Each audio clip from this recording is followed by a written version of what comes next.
Is the president sick? Well, he had a new diagnosis come down that could actually be bad. It shows that sometimes this job is stressful and it's hard on someone that's aging. So what is next? Let's talk about that, my opinion on what Trump is going through, and is it going to be a big deal? Secondly, we're going to talk about the rise of these new people like Memdani, like the guy that's running for Minnesota mayor.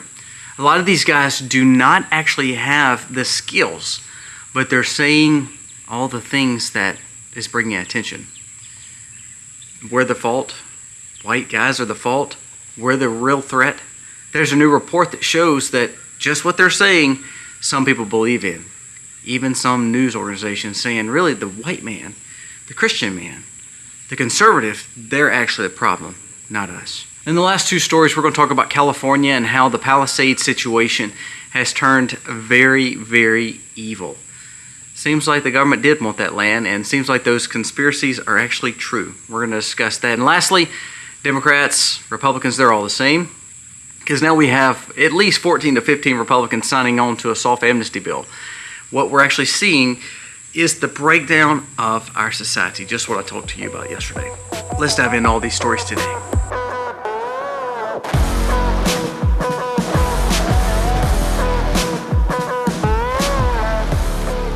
Hey guys, welcome to our channel. Thank you so very much for being here today. We are needing your support, so please go down here, make sure you are subscribed. Please comment below, give us a thumbs up. That does help us.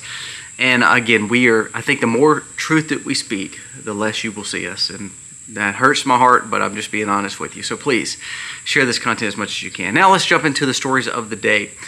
First story let's talk about is Trump and his sickness situation that's going on right now. A lot of people have noticed that, like, he made a comment about, the hiring of the Fed chair, Powell, about how, he probably should have been hired and all this stuff, but he, I think, forgot that he actually was the one that appointed him. He also, if you notice, he kind of stumbled on the steps the other day. You kind of notice he has some swelling around his ankles. He has some bruising on his hand. Now, I'm not bringing that to attention because he's nowhere near Biden's cognitive problems there. I just believe we're seeing a gentleman get old. Now, let's talk about the diagnosis and what he actually just received and what does it actually mean. Now, the benefit to us here compared to Biden is we have a very strong VP, but I think we're a long ways away from that. But let's just go through it. It says White House confirmed that President Trump does have and has been diagnosed with chronic venous insufficiency. Now, that shows why he's having some swelling in his legs and his ankles. The press secretary Leavitt said Trump is widely noticed bruising on his hands. They just think it's because of handshaking. I think that when we kind of comb over this stuff and we act like it's fake, and I think that actually makes it looks worse to me on the administration, on any administration. Just be honest. The guy's getting older. It's okay. Look, I'll be honest with you. I can't do what I used to do when I was 25. It's okay. But the thing is, long as cognitively he's okay, I think that's the big deal. So let's go through what this actual diagnosis is. Grok says chronic venous insufficiency, CVI, is a condition where the veins, usually in the legs, struggle to send blood back to the heart due to damage or weakened valves. This leads to blood pooling in the veins, causing symptoms like swelling, pain, skin changes, which is the bruising, and sometimes ulcers. Key points: causes: varicose veins, deep vein thrombosis, obesity, pregnancy, prolonged sitting, standing, or genetic factors. Symptoms: leg swelling, aching and heaviness, discoloration, vein issues, and open sores. Diagnosis is typically involved with physical exam, medical history, and a lot of other things to try to get your blood flow moving like it's supposed to. Treatment: exercise, weight management, elevated legs. Have you noticed he has lost some weight? And I think that might be why he's doing this. In some cases, you can take medications, procedures, sometimes, or laser therapy.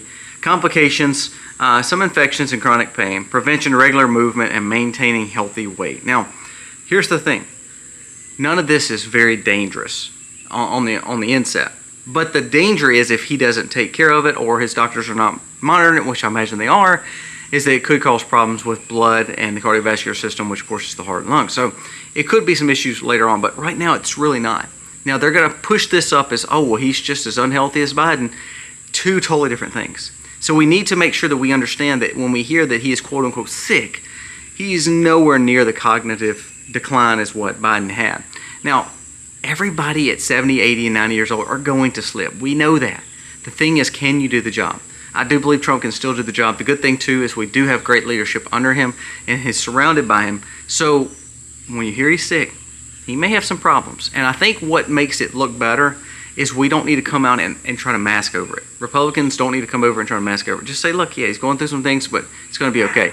Totally different scenario than what Biden was going through. There is no cover up here. So let's just pay attention. Of course, pray for your president. I think no matter who is in charge of our country, we should be praying for him, because then there's some bad things going on in this world. So we need a strong leader, and hopefully this won't be anything but just a little hurdle, and he can get right back to it. But I just want to address that right quick, because a lot of people said, oh, he's sick. Well, yeah, he is sick, but it's not the kind of sickness that's going to put him down like what Biden was facing. So prayers for him, of course, but I think he's going to be okay. I think the main thing is the weight loss management, probably getting off those burgers and Cokes for sure, and actually just making sure he's moving. And I think that's a good thing for him as a president. It makes him look stronger versus sitting anyways. Before we get to the rest of the part of the video, I want to bring up the Palisades things. Grant Cardone. Now, I'm not, again, the biggest Grant Cardone fan. I think he's kind of a little sleazy sometimes when his business practices, but he's one of the houses, and he's one of the ones that's always said, look, they're trying to take our homes, basically. Spencer Pratt was another one. He was a star on MTV for years. You guys think California's land grab was just a conspiracy? California passes a bill now that the Palisades fire areas that has been ravaged can be bought and taken over by the government. Another conspiracy comes true. California bill passes buy fire-ravaged Palisades and low-income apartments and homes. All it was land grab house. I'm not saying they caused it, but I'm saying it's like what was the guy that used to serve under Clinton and Obama, the little short guy, I can't remember. Anyway, he's from Chicago, but he said, don't let a good crisis go to waste. I mean, I think this is where we're at. And what Grant Cardone has said is, look, there's people vying for this land. Insurance, they start running insurance up. They start running the prices up. For instance, my house, I'm going to blow your mind. So I live in Mississippi. And in Mississippi, when we built our house, which was about 10 years ago, 25, it's been about 10 years ago. So 2015, 2014, somewhere around there. It was the cheapest time to buy because the housing market fell out, the market went up, then went back down, and so we built our house, and we live in a home that you would consider a monster home in some of these areas. Now, this same size home that I've got, 3,000 or 4,000 square foot, if I put this house in California, Tennessee, Florida, we would literally be seeing prices as of $5 to $10 million, at least over $2 or $3 million in some of these areas. They said some of these houses were 1,500 to 2,000 square foot that were burned, and they were worth $4 or $5 million. Well, if that's the case, then no insurance will cover that because that house is completely upside down. It's not worth it.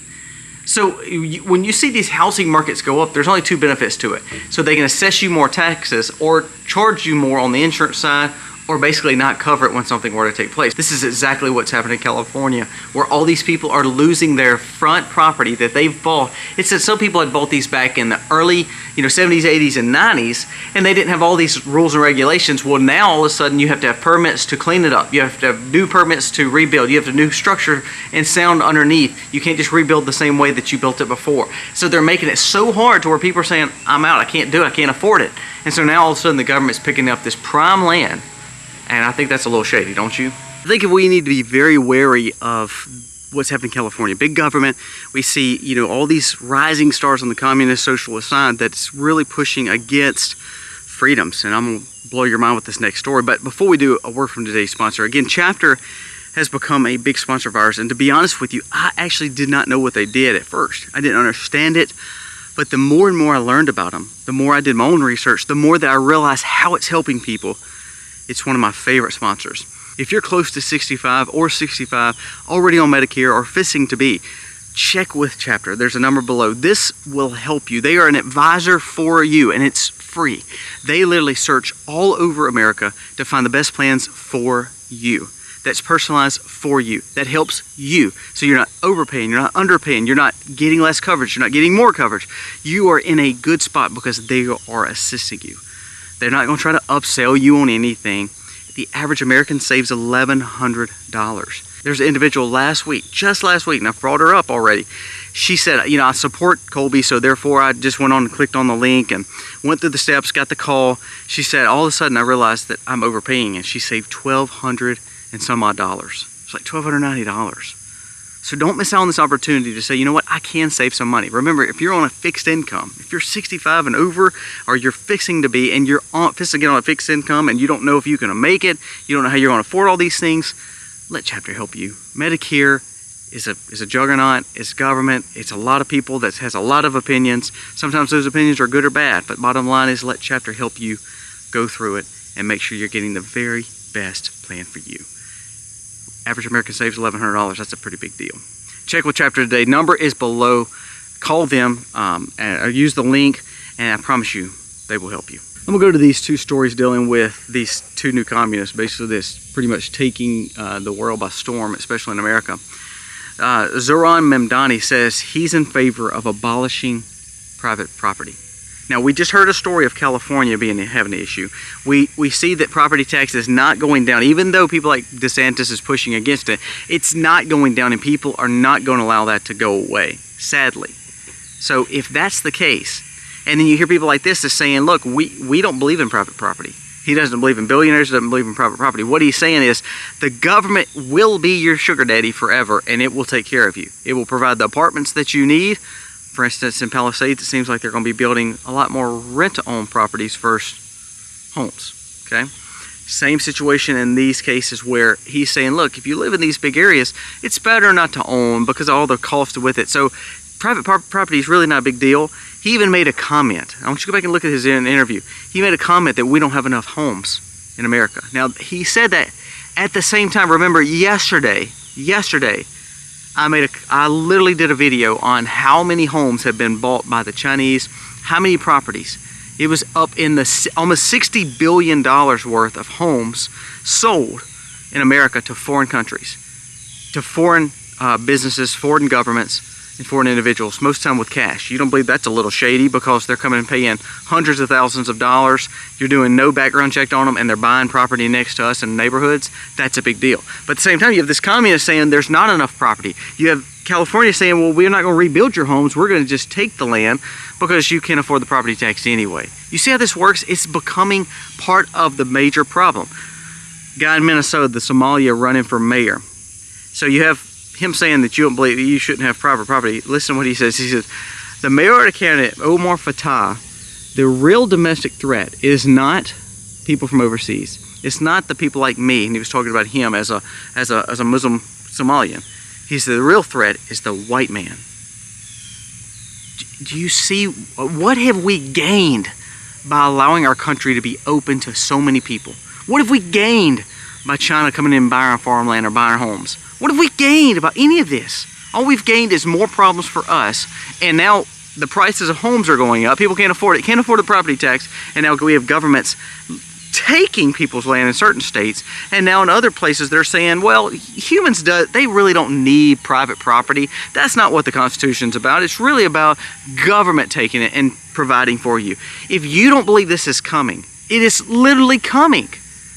They're telling you exactly. They're telling you the white man is the problem. They're telling you the government is the answer. We need to get rid of fathers in homes. We need to keep taking care of people. We need to keep policing different. Get rid of all the police. Open the prisons. That is exactly their platforms.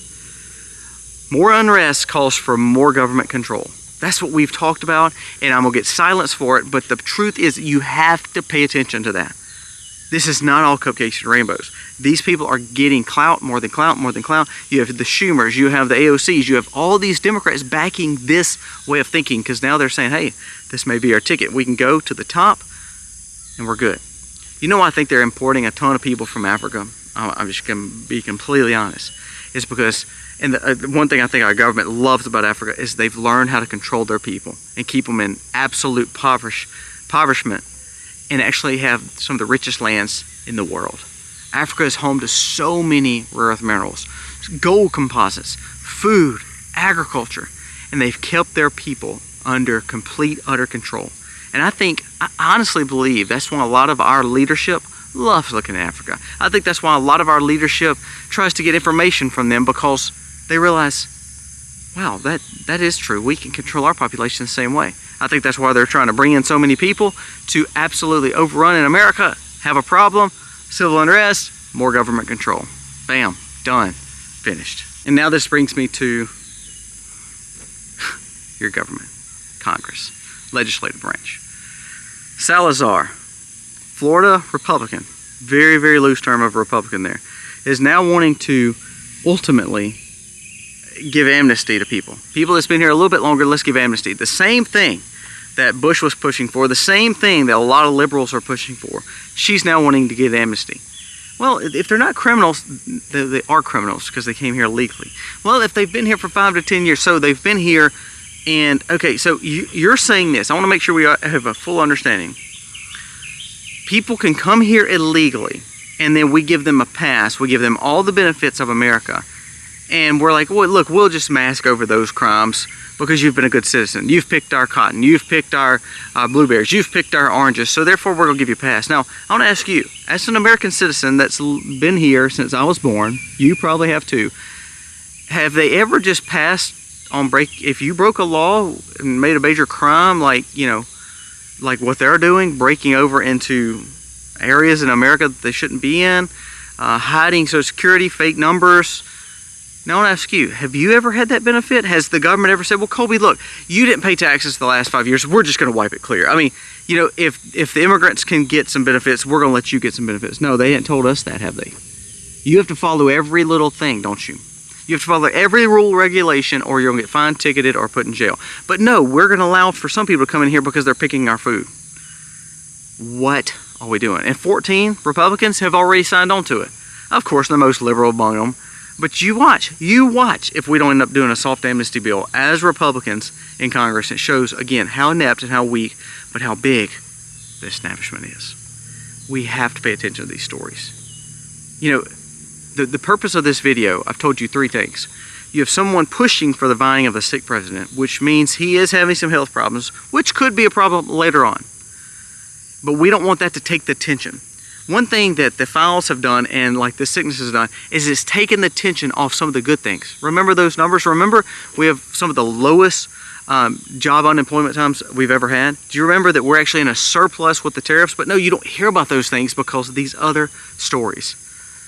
Not that they're not important. I'm just saying, when we take our eye off the ball, then we don't get focused, and then we lose it. It becomes absolute circus. And that's exactly what we're seeing in Washington. We have Republicans now wanting amnesty. We literally have people on the left that are saying you don't need private property. We're going to tax you out of existence. We're going to take your land, and ultimately the government is going to stand in and be everything that you didn't have in a father, everything you didn't have in a spouse, everything you didn't have growing up. I'm going to give you now. So how do they do that? It's funny to me. Just another little snippet. The same way the government can provide that when they have no money. It's amazing. The same way the government can rule over us when we're the ones supposed to be electing these people to office. Why do we keep doing it? And think about this. This is my favorite. You're hearing all these people say, well, the government's going to start buying Bitcoin, and they have. And they have started buying crypto. What are they buying it with? Fake money, right? Printed money. That doesn't matter. So you tell me how in the world a system that's based on false money, buying into another system that's based on intangible, worldly money, that's been bought with false money, do you actually think that's going to make for success in the future? I don't. I think it's all a ploy. When they hook you to something, you're tied to it. When you're tied to it, and all of a sudden it falls to pieces, then they control. It's all about control. Pay attention to these stories. The reason Mamdani and this Fatah is getting clout, Democrats are backing him, people are loving him, and they're both telling you the white man's the problem, private property owners are the problem, money people are the problem, capitalism is the problem, religion's the problem. Basically, everybody other than them are the problem. You don't think this is going to turn out really bad for America? Look at Europe. Guys, let me know your thoughts on today's video. God bless. Yeah. Be free, be free, be free.